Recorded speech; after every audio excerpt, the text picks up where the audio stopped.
Do you have abandonment issues? Do you recognize that you have abandonment issues? And because of that, as an adult, you keep getting into these toxic and unhealthy relationships, or that you have these unhealthy behavior patterns that you absolutely know and have identified with some kind of childhood trauma. Yet, despite the awareness, you cannot unfuck it. Well, in this video, I'm going to talk about why intellectualizing, pathologizing our problems, and I'm afraid to say modern talking therapies simply ain't enough for those of us that have abandonment issues. So firstly, I would like to say that yes, being able to have the awareness and identify where the issue came from certainly can help us on our journey. There's a thing in science called the observer effect, which means that when you observe something, it changes form. And sometimes for some of us, that can be enough for us to identify our triggers and kind of work on them from there. But for many of us, it really just doesn't go deep enough being able to recognize where it comes from. So first of all, let's go back to childhood when it comes to abandonment. Abandonment is not just a case of a child feeling abandoned, fear, and absolutely terrible, okay? When a child is abandoned, that is a threat to their survival, okay? So if a 3-year-old is left in the jungle and they don't have a parent or caretaker around, they will die. So when a child is feeling somewhat abandoned or left, they think, holy shit, I'm actually going to die.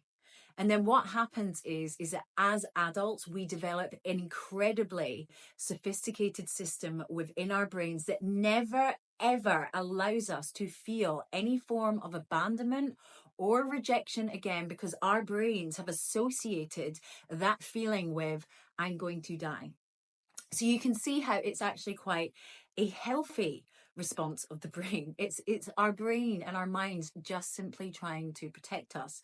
Now, for people that don't have abandonment issues, it means that when they go through life and they experience things like rejection, they it's not a nice feeling, they don't like it, but they can much better cope with it, okay? Because rejection it's universal. We're going to experience feeling abandoned and feeling rejected in life. It's unavoidable. So when we've got these abandonment issues and our brains are telling us that we're going to die, our sophisticated brains will do some really mad shit to go, oh God, I am not going there. I'm not going to feel that. So we may well start medicating ourselves with drink and drugs and eating. Some of us might get very, very hyper focused and obsessed with projects. We become doers. We're always working, and we've developed a great system in our minds where we're like, well, that's good. I'm doing things. I'm being busy, and that kind of person is very rewarded in our society as well. But actually, it's just a means to absolutely not allow themselves to get in touch with any of those uncomfortable feelings.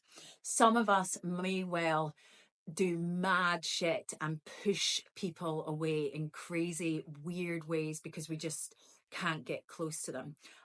Others, on the opposite end of the spectrum, will clutch and cling on to relationships because they cannot bear any of those feelings of abandonment and rejection. So, what the hell do we do about this? Well, ultimately, yes, being aware of our triggers is the first step, but we've got to get down and dirty and feel those absolutely horrible, brutal, abject feelings in their glory to make the association with our brains that these feelings are not going to kill us. But there is a lot of complexity here because our bodies, our postures hold our emotions in. Okay, so that's why, like, when we feel tense, our shoulders go up. But when we've been stuffing these feelings down for so long, our bodies are literally glued together with these feelings under the surface. So it's very hard to kind of let them out. We have to be able to kind of relax our bodies and feel what it feels like in our hearts and our guts and our bodies to feel the rejection and the abandonment. And it's kind of wild and crazy what can happen in this space when we get there. Now, there's many different therapeutic practices we can use to help us get there, but I'm just going to focus on what happens when, after a lifetime of crushing these feelings down, what happens. Well, yeah, you're gonna feel it, and it's gonna feel absolutely horrible. It's gonna feel like the worst thing ever, and you're going to howl and cry like a baby as those feelings of abandonment and rejection start to purge and erupt out of you. They say that emotions last for like 90 seconds in their intensity, but I think you can go on a loop where you feel it for 90 seconds, it goes down, it comes up, and that can go on for several hours for some people. And some people literally start shaking and having physical fits. So why is that? That's because our bodies have held onto that emotion for so long that that is actually what is holding us together. And when we release it, our bodies are like jelly, and we're physically shaking because we have nothing to hold us together. I don't know if you've ever seen someone, this is horrible, but if you've ever seen someone receive really tragic news in regards to grief, you will see that they literally physically fall and collapse on the floor. That is because their life force energy is just shooting out of them like a rocket, and they have nothing to hold them up anymore.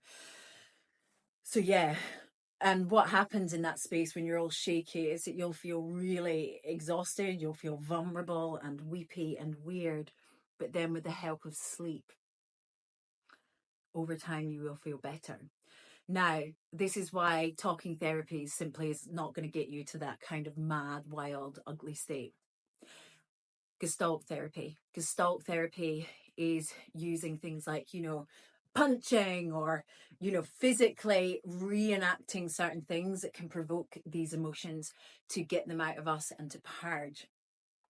Bioenergetics works with the tremors, the shakes in our bodies to try and kind of shake and release these feelings. Breath work is incredibly powerful. And of course, people do use plant medicine. And I think ultimately it's because it's shining a light on those ugly, horrible emotions that you've been hiding and stuffing down your whole life so that you can feel them and release them. So yeah, I think human beings are incredibly complex things, and our minds and our bodies and our emotions are all intrinsically connected. And over time, it can fuck us up, and it can come out in all of these bizarre and weird behaviors. Sounds very simple, but ultimately, it's not talking about our feelings that's the problem. We've got to get down to the nitty gritty and the dirty, which means really feeling our feelings. And if you suffer from abandonment, that's hard because you think you're going to die. But when you feel it, you release it, and you make a recognition that you're okay and that you have survived. You've survived tremendous trauma. You're alive and well. Set your hearts free, guys.